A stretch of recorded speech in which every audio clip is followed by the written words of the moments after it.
অধিকতর সম্পত্তি, অফুরান অর্থ সবসময় মানুষের জীবনে সুখ, স্বাচ্ছন্দ্য, শান্তি বয়ে আনে না।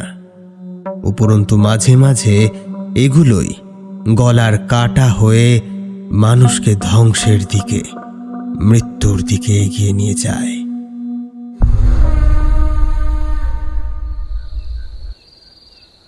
সিলেটের আমুরি নদীর ধারে এক নির্জন শ্মশানের অশ্বত্থ গাছটার তলায় ধ্যানস্থ হয়ে বসে আছেন একজন জটাজুটোধারী বাবা। রাত তখন অনেক। আশেপাশের গ্রামের সমস্ত মানুষেরা বোধহয় সব তখন ঘুমের দেশে। কেবল আঁধারে কানাকানি করে বেড়াচ্ছে অশরীরীরা। জটাধারী কালি ঝুলি মাখা লোকটা এবার চোখ খুললেন। শ্মশান থেকে যে পথটা গ্রামের দিকে যায় সেই পথে দূরে একটা ক্ষীণ আলোর রেখা ফুটে উঠতে দেখলেন তিনি। তার মোটা গোঁফের নিচে খেলে গেল একটা বাঁকা হাসি। তার মানে সবাই এখনো ঘুমিয়ে পড়েনি, কিছু মানুষ জেগে আছে।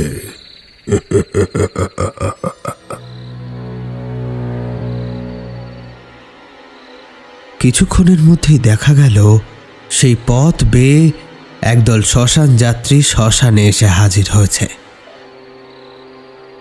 একটা অল্প বয়সী ছেলের মৃতদেহ রয়েছে তাদের সাথে।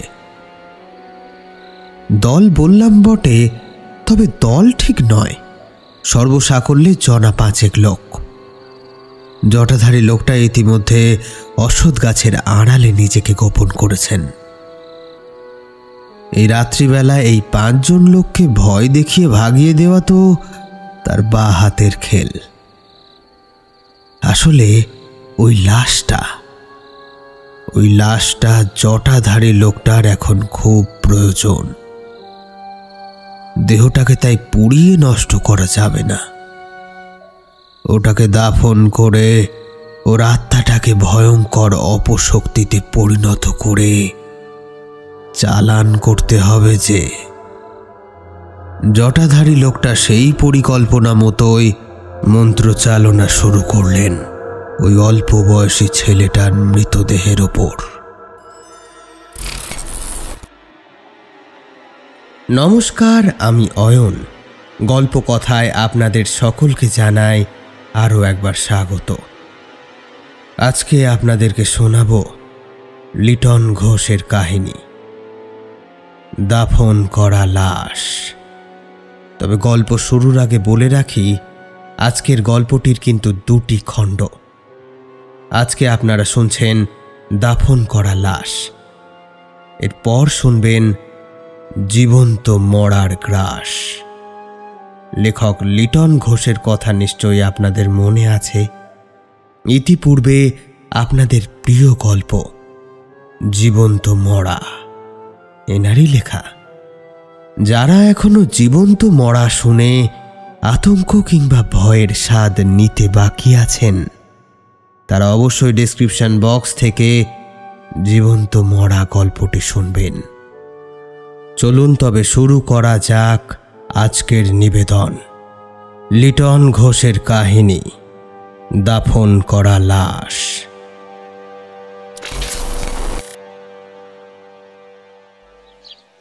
মাগরিবের নামাজ পড়ার সময় হতেই দোকান ছেড়ে বেরোলেন রহমত মিয়া। বেরোনোর আগে কর্মচারীকে বললেন, রুবেল আসলা বইল্লা দিস, আমি নামাজ পড়তে গেছি। রুবেল রহমত মিয়ার প্রথম পক্ষের স্ত্রীর বড় সন্তান। মুদিখানার দোকানটা এখন সেই চালায়। আসলে রহমত এই মুদিখানার দোকানটা পাকাপাকিভাবে রুবেলের নামেই লিখে দিয়েছে। তবে এখনও মাঝে মাঝে বিকেলের দিকে সময় কাটানোর জন্য এই দোকানে এসে বসে রহমত। তারপর মাগরিবের আজানের সময় হলেই সে মসজিদে যায়, নামাজ পড়ে আবারও ফিরে আসে দোকানে। আর 5টা দিনের মতো আজও সেই নিয়মের উল্লঙ্ঘন করেনি রহমত। রহমতের দোকান থেকে বেরোনোর কিছুক্ষণের মধ্যেই রুবেল এসে হাজির হয় দোকানে। তার শরীরটা আজ বিশেষ একটা ভালো নেই, খুব খুব সম্ভবত জ্বর আসার পূর্ব লক্ষণ। একেবারেই দোকানে বসতে ইচ্ছে করছে না তার। বাড়ি থেকে ভেবেই এসেছে যে আব্বুকে আজ একটু বেশি সময় থাকতে বলবে দোকানে, সে ফিরে আসবে বাড়ি। এদিকে আব্বু যে মাগরিবের আজানে যাবে সেটাও সে জানত। অগত্যা এখন কিছুক্ষণ অন্তত দোকানে তাকে থাকতেই হবে। তবে যতই সময় গড়াচ্ছে সে কাজটাও যেন তার জন্য কঠিন হয়ে উঠছে। ইতিমধ্যে শরীর আরও খারাপ লাগছে তার। তাই এবার কর্মচারীকে সে বলল, আব্বু আসলে কইয়ে দিস, শরীরটা বড্ড খারাপ লাগতেছে আমার, তাই বাসায় যাইতেছি। আজ আর আসতে পারুম না রে। আর শোন, আব্বা যেন বেশি রাত না করে, তাড়াতাড়ি ঝাঁপ ফাইলে বাসায় যেতে কোষ। রুবেল রিক্সা ধরে যখন বাড়ি পৌঁছালো তখন সন্ধে হয়ে গিয়েছে। মাকে শরীর খারাপের কথা বলে সে জল খেয়ে শুয়ে পড়ল। কিছুক্ষণ পর যখন তার ঘুম ভাঙে সে অনুভব করে শরীরটা এখন কিছুটা ভালো লাগছে তার। বিছানা ছেড়ে উঠে পাশের ঘরে যেতেই জানতে পারে তার আব্বু এখনো ফেরেনি। এদিকে ঘড়ির কাঁটা 7:30টার ঘর পার করেছে। রুবেল মনে মনে ভাবে, আজ হয়তো দোকানে খরিদ্দার কিছু বেশিই আছে, তাই এখনো দোকান বন্ধ করতে পারেনি আব্বু। আসলে বাজারে রুবেলদের মুদিখানার দোকানটার বেশ নাম আছে, প্রায় সবসময় লোকজনের আনাগোনা লেগেই থাকে। এই ভেবে কাটলো আরও 1 ঘন্টা। ঘড়িতে এখন সময় রাত 8:30টার কিছু বেশি। রুবেলের আব্বু এখনো ফেরেনি। এবার সত্যি চিন্তায় পড়ল রুবেল। না, এতক্ষণ তো দোকান খোলা রাখার কথা না। আব্বু কি তাহলে? আরে ও রুবেল ভাই, আসো। ও রুবেল ভাই। এই ভাবনায় হঠাৎ করে ছেদ পড়ল যেন। বাইরে থেকে কে একজন খুব হন্তদন্ত হয়ে ডাকছে তাকে। ও রুবেল ভাই, রুবেল ভাই আসো। ছুটে ঘরের বাইরে গেল রুবেল। কি হয়েছে রে, এত হাঁক ডাক করতেছিস কেন? ভাই, বিপদ ঘটে গেছে একখান, শিগগির যাও, তোমার আব্বুরে হাসপাতালে ভর্তি করতে হয়েছে। খবরটা শুনে বিস্ফারিত হয়ে গেল রুবেলের চোখ। দিব্যি একটা সুস্থ মানুষ হেঁটে হেঁটে দোকানে গেল, তার হঠাৎ হলো কি? কোনো রকমে একটা জামা গায়ে গলিয়ে রুবেল তড়িঘড়ি ছুটল হাসপাতালের দিকে।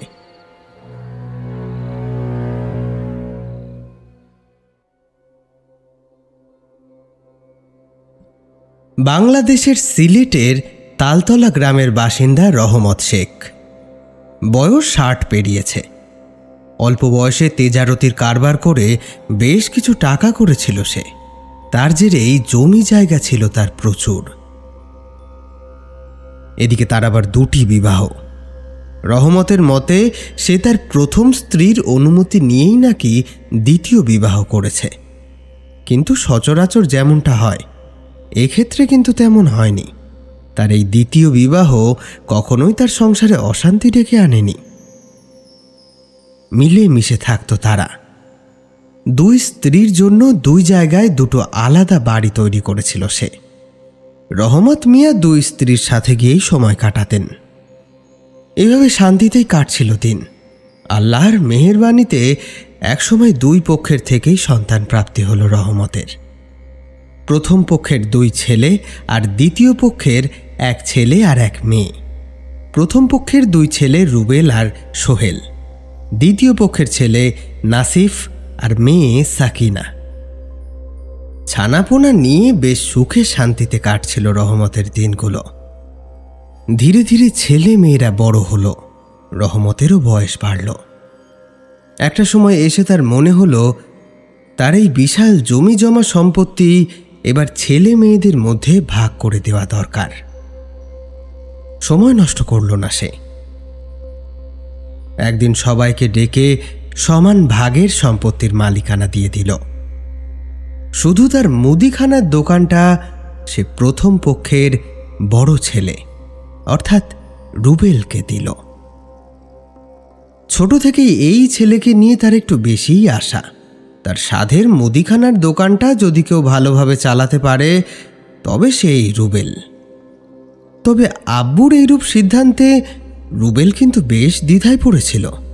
সে একদিন তার আব্বুকে বলেছিল, আব্বু, এই দোকানটা আমার এইভাবে দিয়া দিলেন, আমার ভাই বোনরা কি ভাইবে বলেন দিনি? এই দোকানটার উপরে তো ওদেরও হক আছে। দেখো রুবেল বেটা, সবাই তো সব কাজ কাম ভালো পারে না। যে যেটা ভালো পারবে আমি তারে তাই দিছি। এখন তোমার দায়িত্ব এই দোকানটারে ভালো করে চালানোর, মন দিয়া কাজ করবা। অগত্যা এর পরে রুবেল আর কিছুই বলতে পারেনি। আব্বুর মুখের উপর সে কথা বলে না। যাই হোক, এরপর একে একে কেটে গিয়েছে বেশ কয়েকটা বছর। রুবেল রহমতের মুদিখানার দোকানের যোগ্য উত্তরসূরি হিসেবে নিজেকে প্রমাণ করেছে, বিস্তর উন্নতি ঘটিয়েছে ব্যবসায়। রহমত শেখও এতে বেজায় খুশি। তবে এত সুখের মধ্যেও গত 2 মাস ধরে কিছু একটা যেন গোলযোগ ঘটছে। রুবেল ব্যাপারটা আঁচ করতে পারলেও রহমতকে কিছুতেই জিজ্ঞেস করতে পারছিল না। একদিন খালি আমতা আমতা করে বলেছিল, আব্বু, বলছি ছোট আমিরা কেমন আছে? মেলা দিন তো হলো, ওদের তো কোনো খোঁজ নাই। আপনিও দেখছি যান না ওই বাসায়। রহমত এই কথা শুনে খানিক চুপ করে থেকে বলেছিল, তোমার ছোট আম্মিরা আর ওই বাসায় থাকে না, ওরা বাসা বদলেছে।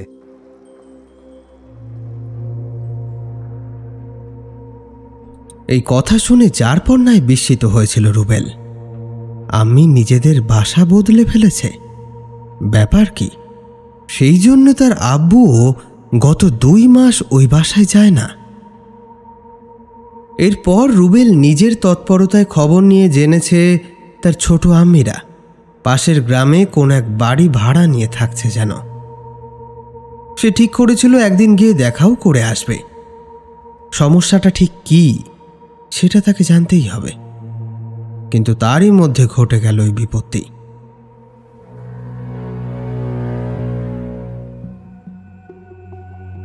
রুবেল ছুটতে ছুটতে হাসপাতালে এসে পৌঁছায়। তার আব্বুর অবস্থা দেখে সে তো হতবাক।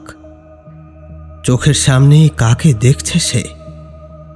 এমন হলোটা কি করে? রহমত হাসপাতালের বিছানায় পড়ে আছে। মুখ দিয়ে তার অনবরত রক্ত বেরোচ্ছে, গায়ে জায়গায় জায়গায় রক্তের ছোপ। কোনো কথা বলতে পারছে না সে। রুবেল সামনে যেতেই বোবা দৃষ্টি নিয়ে তাকিয়ে থাকলো তার দিকে।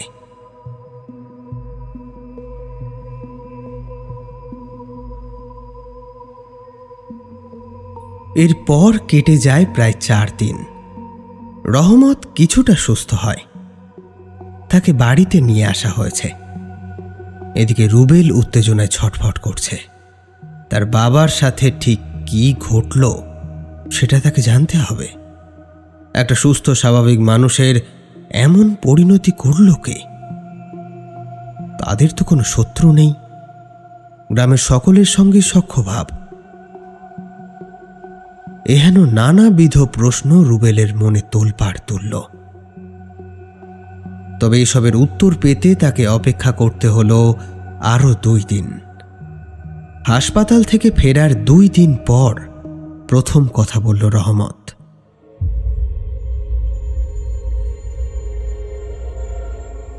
সেদিন দোকানে ভিড় কিছুটা বেশি ছিল। সবার ফর্দ মিলাইয়া মিলাইয়া মাল দিতে গিয়ে রাত হয়ে গেল। এদিকে দোকানের ছেলেটা বাসায় যাওয়ার জন্য তাড়া লাগিয়েছে। বাসায় নাকি তার বিবি অসুস্থ, তাই তাকে আগে ছাইরা দিলাম। দোকানের একটা জাঁপ বাকি রাখা, বাকি গুলান সে নামায় দোকান ছেড়ে রওনা দিল। আমিও কিছুক্ষণের মধ্যে হিসাব নিকাশ গুছাইয়া দোকানের সামনে ঝাপটা ফেলি দোকান ছাইরা বেরোলাম। অমাবস্যার কালো রাত, আকাশে চাঁদের দেখা নাই। চারদিকে বিরাট করতেছে মিশমিশে কালো আধার। টর্চ জ্বালিয়ে মেঠো পথ ধরে এগিয়ে চলেছে রহমত।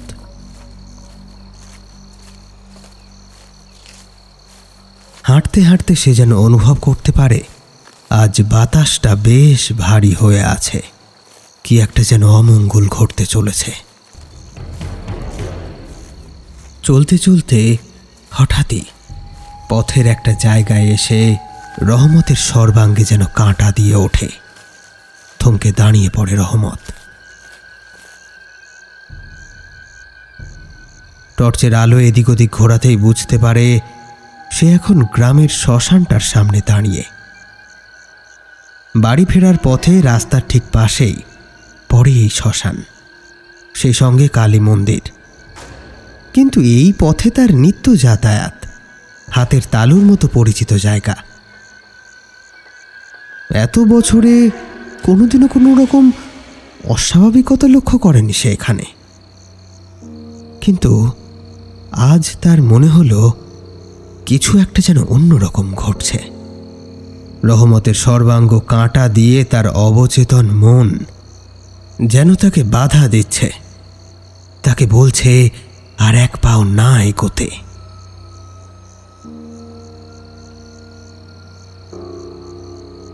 টর্চের আলোটা এদিক ওদিক ঘুরিয়ে পুনরায় রাস্তার ওপরে ফেলল রহমত। আর ফেলতেই থমকে গেল তার হাত। রাস্তার ওপর পড়া টর্চের হলদেটে আলোর বলয়ের মধ্যে ফুটে উঠেছে একটা মিশমিশে কালো ছায়া মূর্তি। মূর্তিটা রহমতের থেকে কয়েক হাত দূরে। আলোর বলয় ছাড়িয়েও আরো কিছুটা লম্বা হয়ে ওপরের দিকে উঠে গিয়েছে সেই ছায়া অবয়ব। প্রবল আতঙ্কের মধ্যেও কি এক কৌতূহলে রহমত তার হাতে ধরা টর্চের আলোটাও নিজের অজান্তেই একটু একটু করে উপরের দিকে তুলতে থাকল। এবার দেখা গেল কালো ছায়ামূর্তিটির রক্তাভ চোখ দুটি আগুনের ভাটার ন্যায় জ্বলছে। টর্চের হলদেটে আলোটা গিলে নিচ্ছে তার ওই কালো শরীর। এমন সময় দপদপ করতে করতে নিভে গেল টর্চের আলো। সঙ্গে সঙ্গে ভেসে এলো একটা চাপা অট্টহাসি।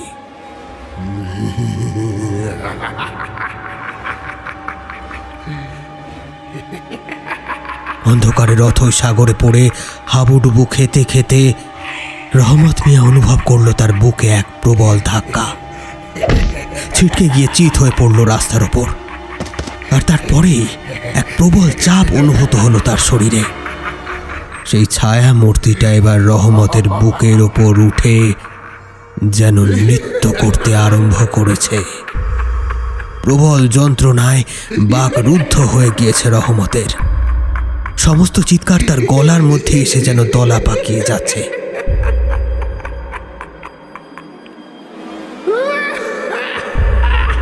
এভাবে কতক্ষণ যে সেই পৈশাচিক নৃত্য চলেছে তা রহমতের খেয়াল নেই। তবে জ্ঞান হারানোর ঠিক পূর্ব মুহূর্তে অনেক কষ্টে একবার আল্লাহ বলে চিৎকার করে উঠেছিল সে। হে আল্লাহ, বাঁচাও আমারে, মইরা গেলাম।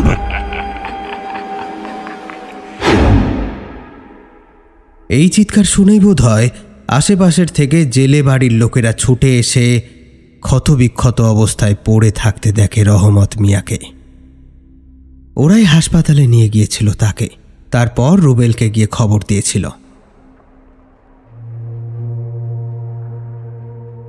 এই ঘটনার পর ধীরে ধীরে কেটে গেল আরো কয়েকটা দিন। একটু একটু করে সুস্থ হয়ে উঠল রহমত। এমনই একদিন রহমত আর রুবেল রাতের বেলা দোকান বন্ধ করে বাড়ি ফিরছিল। ফেরার পথে ঠিক সেই শ্মশানের সামনাসামনি আসতেই দুজনে দেখল শ্মশানের মাঝ বরাবর একটা চিতা জ্বলছে। শ্মশানে চিতা জ্বলবে এটাই স্বাভাবিক, এতে কোনো অস্বাভাবিকতা থাকার কথা নয়। রুবেল তাই একবার সেদিকে নজর দিয়েই আবার সামনের পথের দিকে নজর ফেলল। তবে রহমত এক দৃষ্টিতে চেয়ে রইল ওই চিতার দিকে।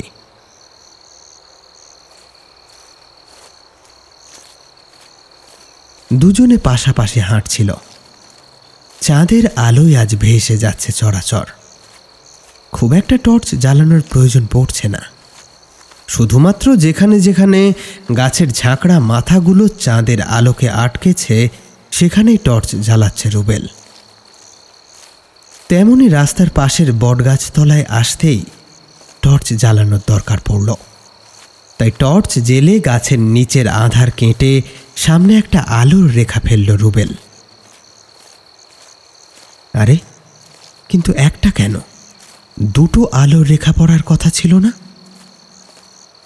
রহমতও তো রুবেলের পাশে পাশেই হাঁটছে, তার হাতেও টর্চ আছে। কিন্তু রুবেল দেখছে তার সামনে পড়েছে একটি মাত্র আলোর রেখা। তাই দেখেই দাঁড়িয়ে গেল সে। এতক্ষণ খেয়াল করেনি। এবার পাশে তাকিয়ে দেখল তার আব্বু নেই। এ কি করে সম্ভব? তৎক্ষণাৎ পেছনে ফিরল। আরো অবাক হয়ে গেল সে। রহমত তখনও সেই জ্বলন্ত চিতার দিকে চেয়েই দাঁড়িয়ে রয়েছে। চিতার আগুন তার পলকবিহীন দৃষ্টির মণিতে প্রতিফলিত হচ্ছে। তার মানে সেই শ্মশানের পাশ কাটিয়ে আসার সময় রহমত সেখানেই দাঁড়িয়ে পড়েছে, আর রুবেল গিয়েছে এগিয়ে।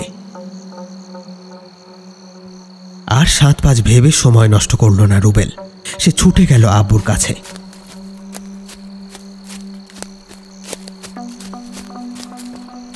কিছুদিন আগেই তার আব্বুর সাথে ঠিক এখানেই ঘটেছিল এক অদ্ভুত ঘটনা। সেই ঘটনার প্রভাব এখনো তাদের উপর আছে। আজ তবে আবারও না কোনো অঘটন ঘটে যায়। ইতিমধ্যেই বুকের ধুকফুকানিটা বেড়ে গিয়েছে রুবেলের। দ্রুত কাছে গিয়ে রহমতের শরীর ধরে একটু ঝাঁকুনি দিতেই যেন কিছুই হয়নি এমনই এক ভঙ্গিতে রহমত ঘাড় ঘুরিয়ে চাইল রুবেলের পানে। রুবেল আব্বুর হাত ধরে টেনে বড় বড় পায়ে এগোলো বাড়ির দিকে। আর এক মুহূর্ত এখানে নয়।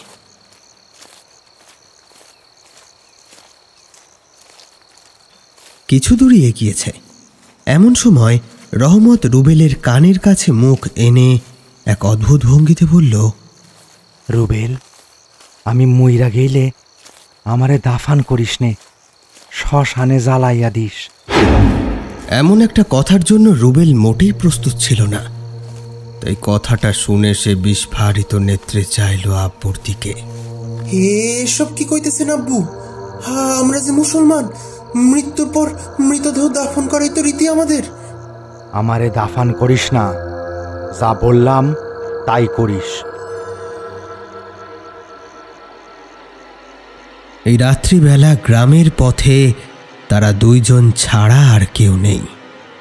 তারই মধ্যে রহমতের এমন অদ্ভুত কথা। তার বাচন ভঙ্গিটাও কেমন যেন অস্বাভাবিক ঠেকল রুবেলের কাছে। এবার তার ভয় করতে শুরু করল। তাই সে আব্বুর সাথে আর একটিও কথা না বলে যত দ্রুত সম্ভব রহমতকে নিয়ে বাড়ি ফেরে। বাড়িতে এসে রুবেল তার মাকে ব্যাপারটা জানালো বটে, তবে মা বিশেষ একটা আমল দিলেন না। বললেন, ও তোর আব্বু কি দেখা ভয় পাইছে, ও কিচ্ছু না। রুবেলের আম্মির কথাকে ভুল প্রমাণ করে রহমত আবারও একদিন রুবেলকে ডেকে বলল, রুবেল, আমারে মাটি দিস নে, ওই শ্মশানে পুরাইয়া দিস। রুবেল কিছুতেই বুঝে উঠতে পারছে না তার আব্বু হঠাৎ করে এসব কথা কেনই বা বলছে। ব্যাপারটা তার কাছে বড়ই সন্দেহজনক। একজন সুস্থ স্বাভাবিক মানুষ হঠাৎ করে এমন কেন বলবে?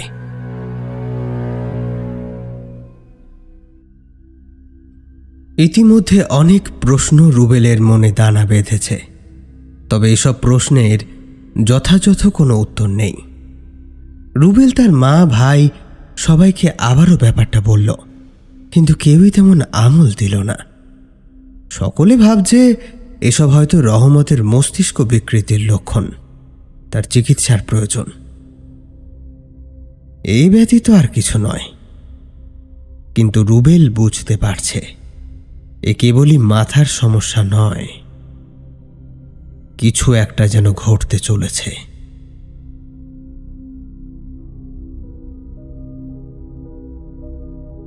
কয়েকদিনের মধ্যেই রুবেলের মনের আশঙ্কা ঠিক বলে প্রমাণিত হল। এক জটিল রোগে পড়ল রহমত। সে কিছুই খেতে পারে না, যা খায় তাই বমি হয়ে যায়। ক্রমশ স্বাস্থ্য ভাঙতে শুরু করল। এবার সকলে রুবেলের কথায় গুরুত্ব দিল। প্রথমে গ্রামের কিছু কবিরেজ, তারপর শহরের বেশ কিছু ডাক্তার দেখিয়ে বিস্তর চিকিৎসা করানো হলো রহমতের। তৎসত্ত্বেও স্বাস্থ্যের কিন্তু কোনো উন্নতি হলো না। উল্টে ক্রমে ক্রমে শুকিয়ে যেতে থাকলো তার শরীর। বিভিন্ন পরীক্ষা নিরীক্ষা করেও কোনো রোগ ধরা পড়ল না। রুবেলের ভাই সোহেল কর্মসূত্রে থাকে কাতারে। বাবার এহেন খবর তার কাছে পৌঁছতেই সে ছুটি নিয়ে বাড়ি ফেরে। বাড়ি ফিরে সেও যখন আব্বুকে প্রশ্ন করে, আব্বু কি হয়েছে আপনার? ডাক্তাররা বলতেছে আপনার শরীরে কোনো রোগ নাই, তবু আপনার এমন হাল হচ্ছে কেন? কি সমস্যা হচ্ছে আসলে একটু কান্দিনি? রহমত কিন্তু তার প্রশ্নের কোনো উত্তর দেয় না। তার বদলে সবাইকে অবাক করে বলেছিল, দেখ, তোরা আমারে দাফন কইরা দিস না, জানো ওই শ্মশানে আমারে পুরাইয়া দিস। সেদিন খাওয়া দাওয়া করে শুতে শুতে বেজায় দেরি হয়ে গেল সোহেলের। তাই বিছানায় শুয়েই ঘুমিয়ে পড়েছিল সে। নিশুতি রাত, নিস্তব্ধ চরাচরে দূর থেকে শোনা যাচ্ছে শেয়ালের ডাক। রাতচরা পাখিগুলো ডাকতে ডাকতে ইতি উতি উড়ে বেড়াচ্ছে।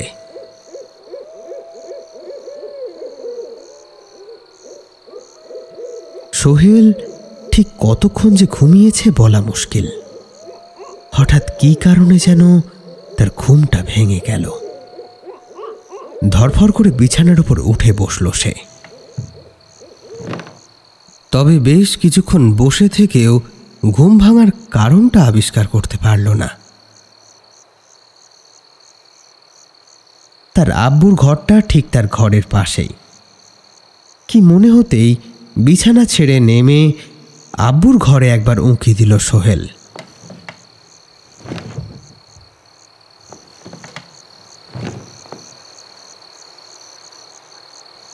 ঘরের মধ্যে হলদেটে নাইট ল্যাম্পের আলো বিরাজমান। রহমত নিঃসাড়ে ঘুমোচ্ছে। খুবই স্বাভাবিক দৃশ্য। এসব দেখে সোহেল নিজের ঘরে ফিরেই আসছিল। বাবার ঘরের দিক থেকে ততক্ষণে মুখ ঘুরিয়ে নিয়েছে সে। এমন সময় তার কেমন একটা যেন খটকা জাগল। এই স্বাভাবিক দৃশ্যটার মধ্যেও কি একটা অস্বাভাবিকতা আছে যেন তার আব্বুর ঘরটায়। তাই থমকে দাঁড়িয়ে পুনরায় আব্বুর ঘরের হলদেটে দৃশ্যপটটার দিকে দৃষ্টি ঘোরালো সে।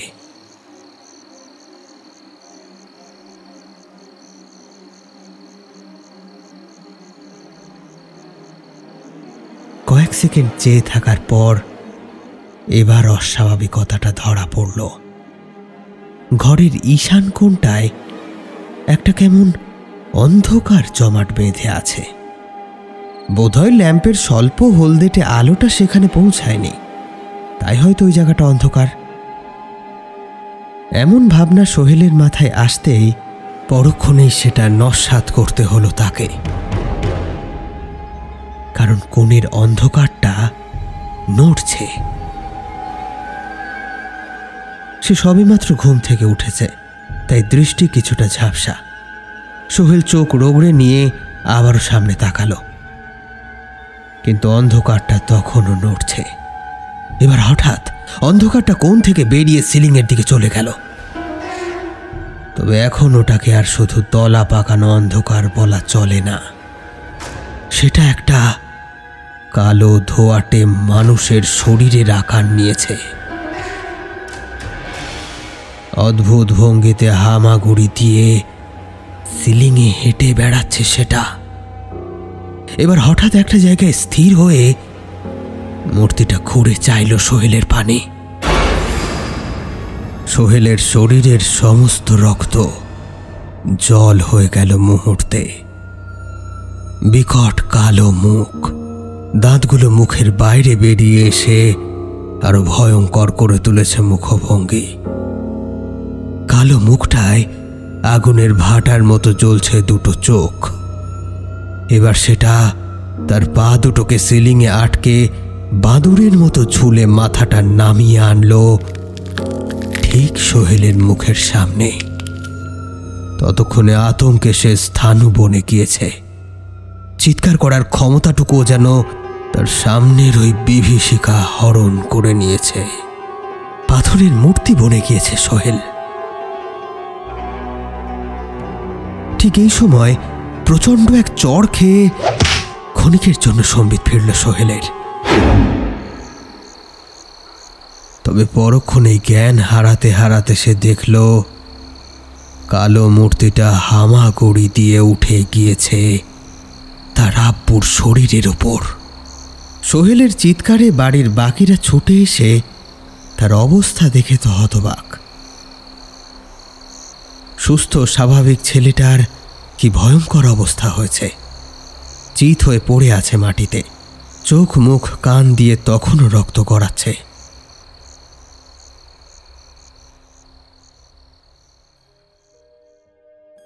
পরের দিন রাতে রহমতের বাড়িতে একজন বেশ নাম করা হুজুর এলেন। গ্রামের কিছু মানুষদের পরামর্শে রুবেলিও নাকি খবর দিয়েছিল। তসবিহ জপতে জপতে যখন রুবেলদের ঘরে প্রবেশ করলেন, এক অদ্ভুত গন্ধ এসে তার নাকে ধাক্কা মারল। থমকে দাঁড়ালেন হুজুর। সকলের চোখে যেটা ধরা পড়ে না সেটাই ধরা পড়ল হুজুরের চোখে। গোটা বাড়িটা ছেয়ে আছে কালো একটা ধোঁয়ায়। আধার তার বিষাক্ত থাবা গেড়েছে রুবেলদের বাড়িতে।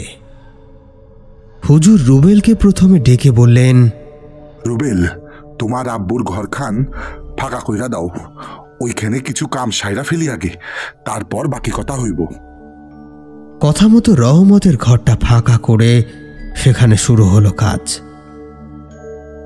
হুজুরের 1 ঘন্টা সময় লাগবে। এই সময়ের মধ্যে কেউ যেন তার ঘরে না ঢোকে। রহমতের ঘরের সমস্ত প্রস্তুতি সম্পন্ন করে হুজুর এবার ঘরের দরজাটা বাইরে থেকে বন্ধ করে দিতে বললেন।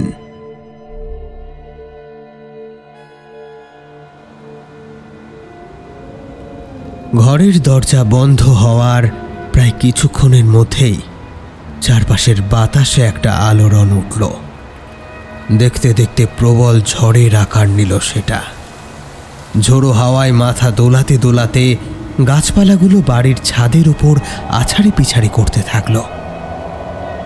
একে অপরের গা ঘেঁষাঘেঁষি করে দাঁড়ালো বাড়ির সকলে। কেবল রহমতেরই কোনো বিকার নেই। সে কেমন যেন আনমনা হয়ে বসে আছে রুবেলের ঘরের খাটের উপর। সকলেই তটস্থ হয়ে অপেক্ষা করছে হুজুর কখন দরজা খোলার নির্দেশ দেবেন। এক এক মিনিট কাটছে যেন এক এক দিনের মতো। ওদিকে বাইরে ঝড়ের গতি প্রবল আকার ধারণ করেছে।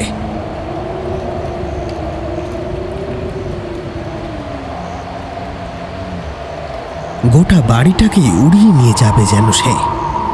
কথা ছিল 1 ঘন্টা পর হুজুর ভেতর থেকে দরজা খোলার জন্য বললে তবেই যেন কেউ দরজা খোলে। কিন্তু 1 ঘন্টা তো অনেক দূরের কথা। মিনিট 10-এর মধ্যেই ঘরের ভেতর থেকে দরজার উপর প্রবল আঘাত পড়তে থাকলো। সেই সাথে শোনা যাচ্ছে হুজুরের চিৎকার, কে আছো? দরজা খুইলা দাও, তাড়াতাড়ি তাড়াতাড়ি দরজা খুইলা দাও, কে আছো? রুবেল আর সোহেল একে অপরের মুখের দিকে চাইল। তারপর দ্রুত ছুটে গিয়ে খুলে দিল দরজা। দরজা খুলতেই হাঁপাতে হাঁপাতে বাইরে বেরিয়ে এলেন হুজুর। তার চোখে মুখে খেলা করছে এক প্রবল আতঙ্কের ছাপ। নাক দিয়ে গড়িয়ে পড়ছে তাজা রক্তের ধারা। তাকে ধরে একটা চেয়ারে বসানো হলো। 1 গ্লাস জল খেয়ে কিছুক্ষণ সময় নিয়ে একটু ধাতস্থ হলেন হুজুর। তারপর তিনি বললেন, ভয়ানক ভয়ানক জিনিস, বেজায় ভয়ানক। এই রকম খারাপ জিনিসের মুখোমুখি আমি আমার এ জীবনে হই নাই। কোন মানুষে যে কোন মানুষের লাগে এত হিংসা পয়সা রাখতে পারে, আমি তা সত্যি দেখি না এ জীবনে। মোহাচ্ছন্নের মতো কথাগুলো বলে একটু থামলেন হুজুর। রুবেল সোহেল কিন্তু ওনার এই কথার কোনো মাথামুন্ডুই খুঁজে পায় না। তারা একে অপরের দিকে ফ্যালফ্যাল করে চেয়ে থাকে কেবল। ততক্ষণে বাইরের ঝড়ের তাণ্ডবটাও থেমে গিয়েছে। হুজুর এবার চারপাশে একটা ভয়ার্ত দৃষ্টি চালিয়ে আবার বললেন, শোনো রুবেল বাবা, তোমাদের উপরে কেউ কালা জাদু কইরা দেছে, ভয়ানক কালা জাদু। এত বড় ক্ষতি যে মানুষের ওপর করতে পারে তা আমার জানা ছিল না। এ শক্তি ভয়ানক, এরে আটকানোর ক্ষমতা আমার নেই। কিন্তু হুজুর, আমাদের উপর কালা জাদু কেটা কইল? আমরা তো কোনোদিনও কারো কোনো ক্ষতি করেছি বলে মনে পড়তিছে না। সেটা আমি করতে পারুম না, তবে এটুকু বলতে পারি, এ শক্তি তোমাদের শেষ কইরা ফেলাবে। এ অন্ধকার তোমার গিল্লা খাইয়া ফেলাবে। হুজুরের মুখে সব শুনে ভয়ে শিউরে উঠল রুবেল। এই হুজুর আশেপাশের এলাকার একজন নামজাদা ইমাম। অনেকের অনেক সমস্যা সমাধান করেছেন তিনি। সেই হুজুরই এখন ভয়ে হিমশিম খেয়ে গিয়েছেন। তাহলে ওদেরকে রক্ষা করবে কে? এই প্রশ্ন করতেই হুজুর তার বাঁ হাতটা মুখের ওপর দিয়ে চালিয়ে কপাল থেকে বেয়ে নামা ঘাম মুছে ধীরে ধীরে মাথা নাড়লেন। অর্থাৎ প্রতিকারের উপায় তার জানা নেই। রহমতের পরিবার পড়ল গভীর অতল অন্ধকারে। এখন কি করবে, কার কাছে যাবে, কিছুই বুঝে উঠতে পারছে না তারা। অনেক অনুরোধ করায় শেষমেশ হুজুর যাওয়ার আগে একটা উপদেশ দিয়ে গেলেন। সেই উপদেশ মতো পরের দিন 10 জন হুজুরকে একত্রিত করে কোরআন আয়াত পাঠ করানো হলো রহমতের ভিটেতে। তবে এতে ফল হলো আরো ভয়ানক। সন্ধে হতে না হতেই রহমতের শরীর আরো ভেঙে পড়ল। এতদিন সে হেঁটে চলে বেড়াতে পারছিল, কিন্তু সেদিন সন্ধ্যা থেকে রহমতের পুরো শরীর পক্ষাঘাতগ্রস্ত হল। বিছানা ছেড়ে ওঠা আর তার পক্ষে সম্ভব নয়। সেদিন থেকেই বন্ধ হলো রহমতের কথা বলাও। রুবেলরা একরকম দিশেহারা হয়ে পড়ে। কোথাও কাউকে পায় না যে তাদেরকে রক্ষা করতে পারবে। ইতিমধ্যে ঘটেছে আরো এক অঘটন। যে সমস্ত হুজুরেরা তাদেরকে সাহায্য করতে তাদের ভিটেতে পা রেখেছিল, তাদের জীবনেও নেমে এসেছে প্রবল সংকট। কেউ জানে মরেনি ঠিকই, তবে কিছু না কিছু ক্ষতি সকলেরই হয়েছে। অর্থাৎ ইঙ্গিত স্পষ্ট, যে অন্ধকার রহমতের পরিবারকে গ্রাস করতে চায় সে কাউকেই রেয়াত দেবে না। যে বা যারা সাহায্য করার উদ্দেশ্য নিয়ে রহমতের ভিটেই প্রবেশ করবে, তাদের উপরে নেমে আসবে অন্ধকারের ওই জীবের ভয়ানক থাবা।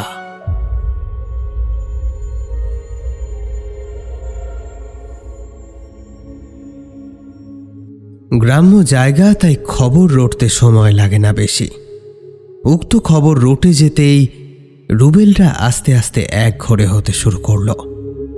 ওদের বাড়িতে আসা তো দূরে থাক, ওদের বাড়ির সামনে দিয়েও লোক চলাচল বন্ধ হলো রহমতের পরিবারের সাথে যোগাযোগ রাখাও। এমনকি রহমতের সাথের দোকানেও পড়ল তালা। সেই দোকানে আর কোনো খদ্দের আসে না। জেনে শুনে ওই পিশাচের রোষানলে কেই বা পড়তে চায়।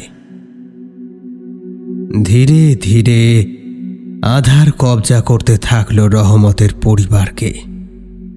এদিকে রহমত একেবারে বিছানার সাথে মিশে গিয়েছে।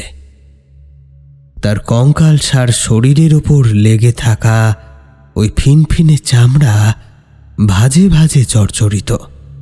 রোগে ভোগা 90 বছরের বৃদ্ধ মানুষের মৃত্যুর পূর্বে যেরূপ শারীরিক গঠন হয়, সদ্য 60 ঊর্ধ্ব রহমতের অবস্থাও এখন সেই রকম। বাড়ির সকলে মিলে এখন তার সেবায় মগ্ন। রুবেলের মা সারাদিন চোখের জল ঝরিয়ে ঝরিয়ে সেও ক্লান্ত, আয়ুক্ষয় হয়েছে তারও। রুবেল আর সোহেল সারা দিন মা বাবার সেবা করে চলেছে।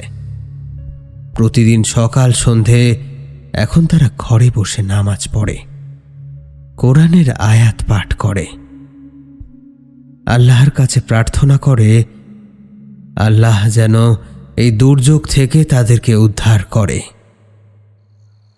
এরই মধ্যে একদিন সন্ধেবেলা বাড়ির উঠোনের কলপাট্টায় রুবেলের মা গিয়েছিল কয়েকটা বাসন নিয়ে। আজ সারাদিনই সে বিছানায় মুখ গুজে কেঁদেছে। মনে মনে আল্লাহকে বলেছে আল্লাহ যেন তার স্বামীর প্রাণটা বাঁচিয়ে দেয়, বদলে নিতে হলে তার প্রাণ নিয়ে নিক। এভাবে ধীরে ধীরে তার স্বামীকে মৃত্যুর কোলে ঢলে পড়তে দেখে সে তো একরকম মরেই বেঁচে আছে, তার থেকে এবার নিশ্চিত মৃত্যু এলে ক্ষতি কি?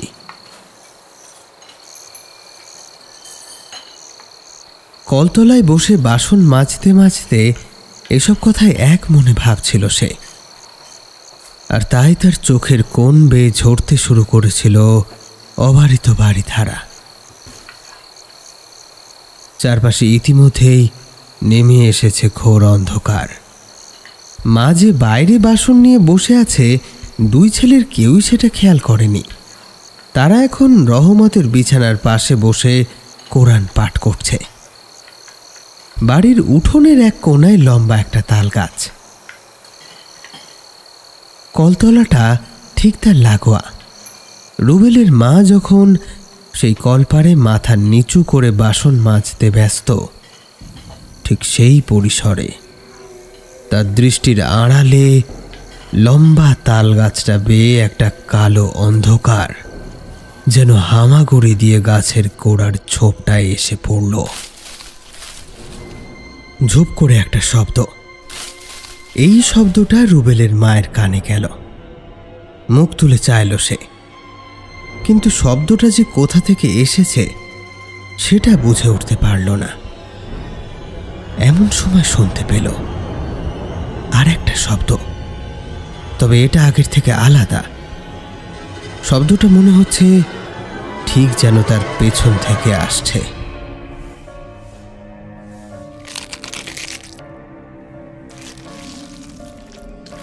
তার পেছনে কেউ কিছু যেন চিবিয়ে খাচ্ছে।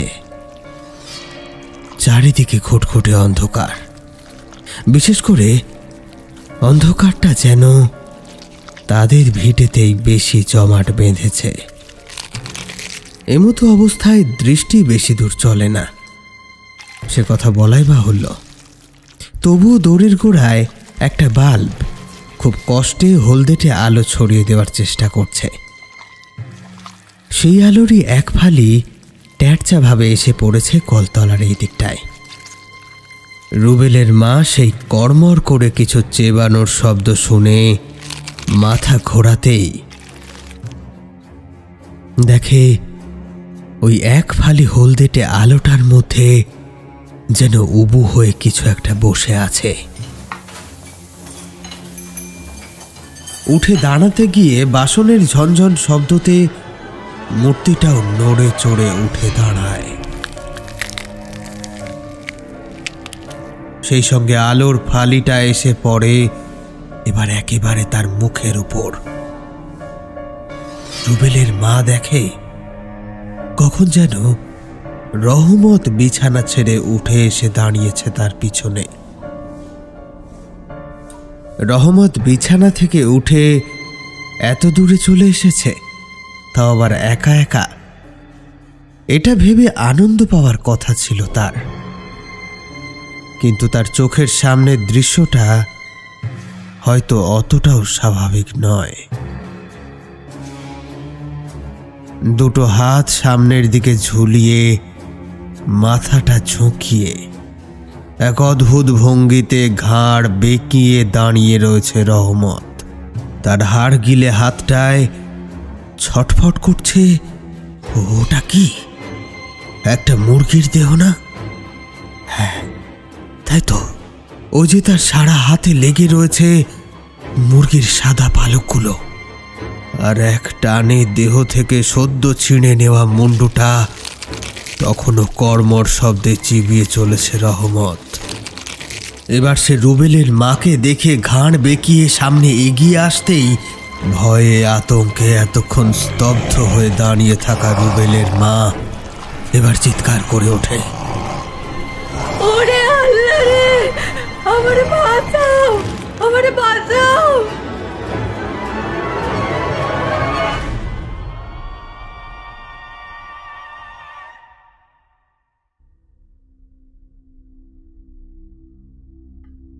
রহমতের পরিবারের কি বাঁচার আর কোনো উপায় নেই? আল্লাহ কি তাদের উপর মেহেরবানি করবে না? নাকি তাদের জীবনে ঘনিয়ে আসতে চলেছে আরও কোনো বড় বিপদ? এই সমস্ত প্রশ্নের উত্তর আছে গল্পের অন্তিম খণ্ডে। খুব শীঘ্রই নিয়ে হাজির হচ্ছে এই গল্পের অন্তিম খণ্ড, জীবন্ত মরার গ্রাস। চোখ রাখুন গল্প কথায়। সুস্থ থাকুন, শুনতে থাকুন গল্প কথা।